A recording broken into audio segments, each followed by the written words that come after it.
Students, CET 2025ಕ್ಕೆ ನೋಂದಣಿ ಹಾಗೂ online ಮೂಲಕ ಅರ್ಜಿ ಸಲ್ಲಿಸುವ ದಿನಾಂಕ ವಿಸ್ತರಣೆ. KCET ಅಪ್ಲಿಕೇಶನ್ ಡೇಟನ್ನು ಎಕ್ಸ್ಟೆಂಡ್ ಮಾಡಿದ್ದಾರೆ.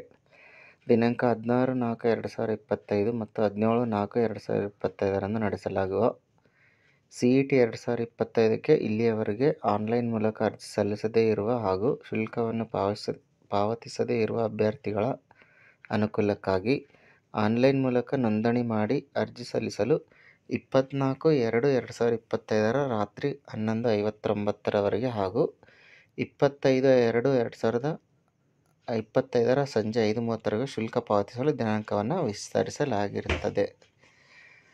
ವಿಶೇಷ ಸೂಚನೆಯೊಂದಿದೆ. ಈಗಾಗಲೇ ಅರ್ಜಿ ಸಲ್ಲಿಸಿರುವವರು ಎಲ್ಲ ಮಾಹಿತಿ ಸರಿಯಾಗಿ ತುಂಬಿರುವ ಬಗ್ಗೆ ಪರಿಶೀಲಿಸಿಕೊಳ್ಳಿ. ತಪ್ಪಿದ್ದರೆ ಮತ್ತೊಮ್ಮೆ ಲಾಗಿನ್ ಆಗಿ ಸರಿಪಡಿಸಿಕೊಳ್ಳಲು ಅವಕಾಶವಿದೆ. ಅಂತಿಮವಾಗಿ ಸಬ್ಮಿಟ್ ಮಾಡುವ ಅರ್ಜಿ ಸರ್ವರ್ನಲ್ಲಿ ಸೇವ್ ಆಗುತ್ತದೆ. This is the English version is there. Students, ನೀವೇನಾದರೂ ಇನ್ನೂ ಅಪ್ಲಿಕೇಶನ್ ಹಾಕಿಲ್ಲ ಅಂತಂದರೆ ಅಪ್ಲಿಕೇಶನನ್ನು ಹಾಕ್ಬೋದು. ಏನಾದರೂ ತಿದ್ದುಪಡಿ ಇದ್ರೂ ಕೂಡ ತಿದ್ದುಪಡಿಯನ್ನು ಮಾಡ್ಬೋದು. Thank you.